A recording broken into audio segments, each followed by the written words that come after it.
Akui sebuah kenyataan yang selama ini masih kamu sangkal. Apa tuh? Aku yang harus jawab ya?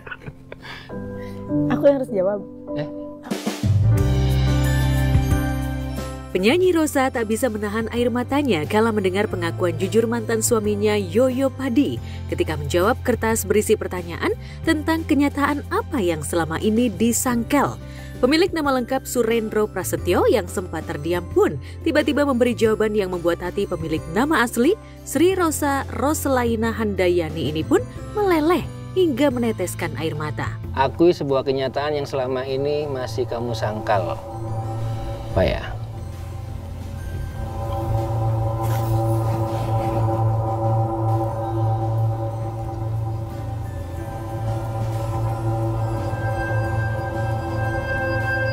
Mungkin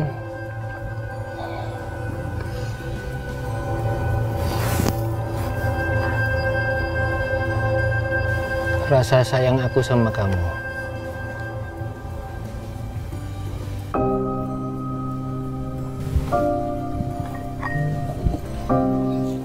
Tisunya boleh dipakai.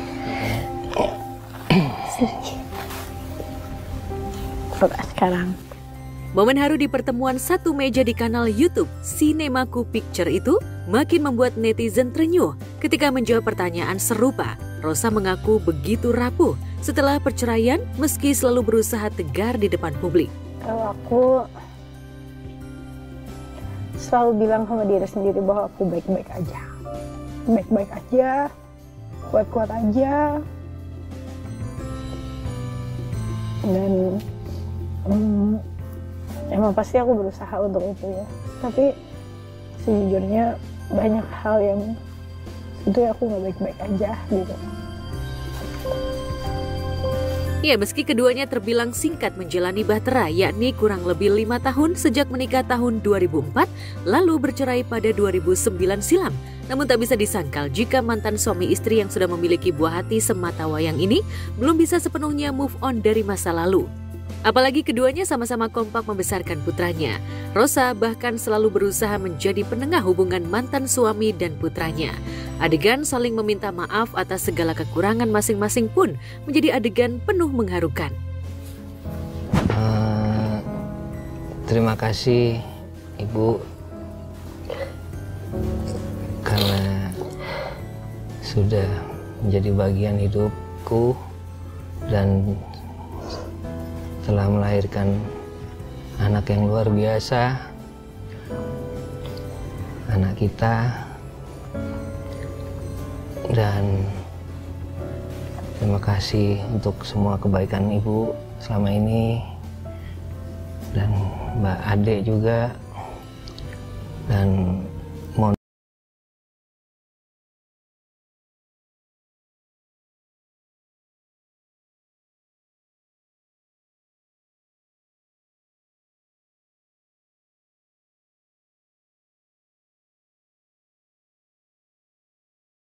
dengan drummer Padi ini pada tahun 2004. Tapi baru 3 tahun lalu bahtera badai ujian menerpa kala itu. Tahun 2007 silam, Yoyo Santer dikabarkan dekat dengan seorang wanita yang berprofesi seorang model di kota Surabaya. Konflik antara Yoyo dan Rosa sempat reda, namun akhirnya pada 22 Juni 2009 kemarin, Rosa melayangkan gugatan cerai atas suaminya ke Pengadilan Agama Jakarta Selatan. Tak lama berselang atau sekitar 14 Juli 2009, keduanya pun resmi bercerai. Ya, lihat nanti aja. Meski sepakat bercerai, tapi rupanya tak lantas membuat Yoyo dan Rosa mudah memiliki pasangan baru. Rosa sendiri sempat santer dikabarkan dekat dengan sejumlah pria. Salah satunya penyanyi yang lebih muda darinya, yakni penyanyi Afgan Syahreza.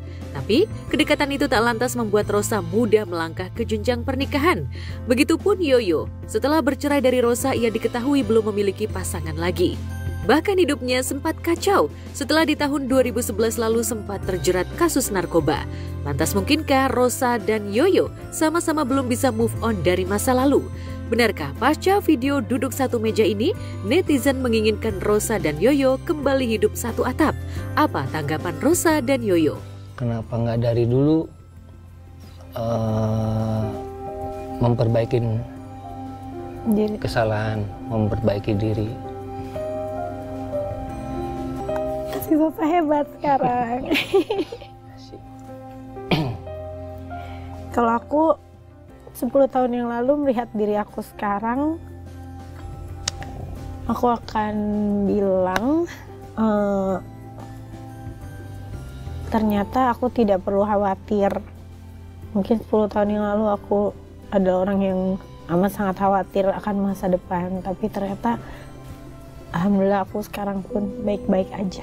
Lepas dari masa lalu, sudah bisa berdamai dengan masa lalu dan tinggal menjalani hari-hari saat ini dan ke depan dengan lebih baik lagi. Aku juga bangga.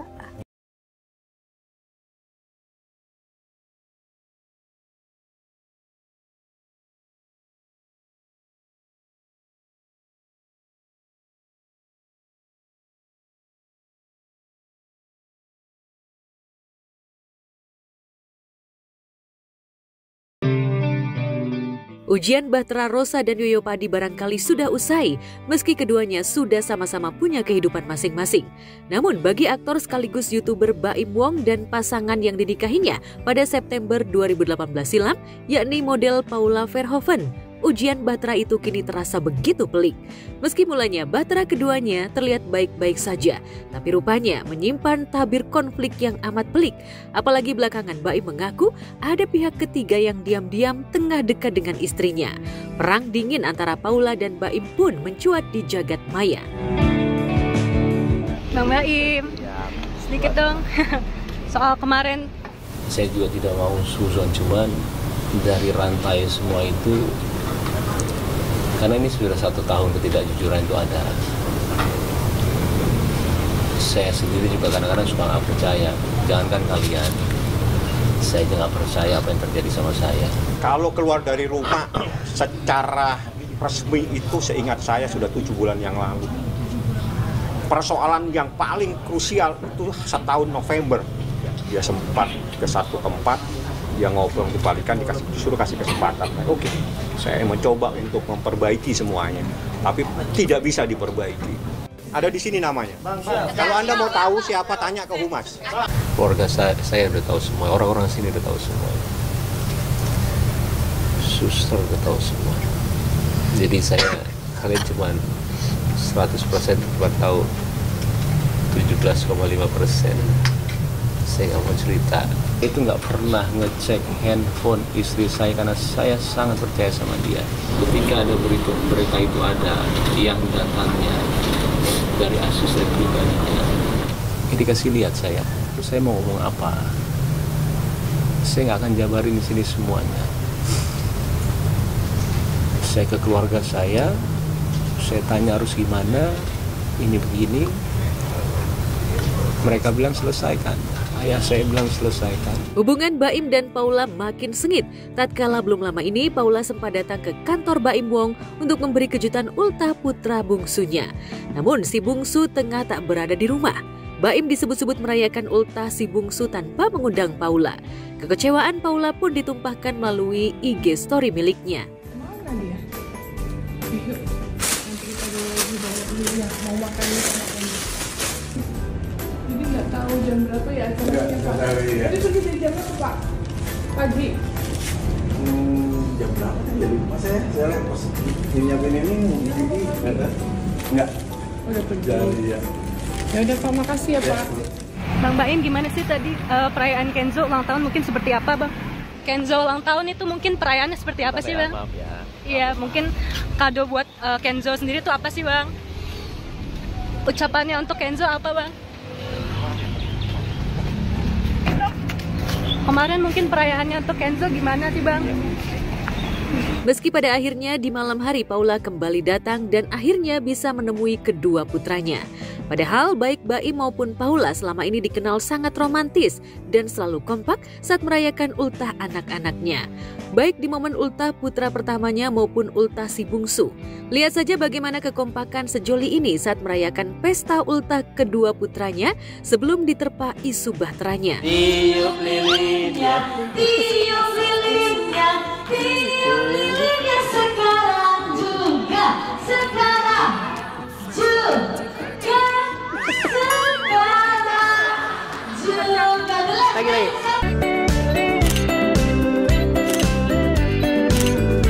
Tapi entah mengapa kebersamaan yang begitu apik di Berai itu seolah sirna. Keceriaan sebuah keluarga kecil itu kini berubah menjadi perang dingin di media sosial. Apalagi hingga kini Paula sendiri belum mengklarifikasi tuduhan sang suami yang sudah melayangkan gugatan cerainya ke pengadilan. Lantas mungkinkah mereka akan kembali rujuk setelah sama-sama cooling down dan rela melepas ego demi masa depan anak-anaknya? Saya cuma mikirin anak saya doang. Saya nggak mau mereka itu tahu masalah ini. Cuma tambah kesini itu semua ketidakjujuran itu ada. Saya katakan berkali-kali ini sangat menyakitkan, tapi ini harus dilalui. Ini tidak boleh menimbulkan penderitaan terus-menerus terhadap Muhammad Ibrahim alias Baim Wong. Bismillah, doain yang terbaik lah udah. Kalau aku sih nggak ada rumah tangga pasti yang mau bercerai. Kalau seandainya itu terjadi pasti ada something problem. Jadi aku cuman pesennya jangan sampai anak-anak terganggu atau tidak mendapatkan kasih sayang orang tuanya, itu aja.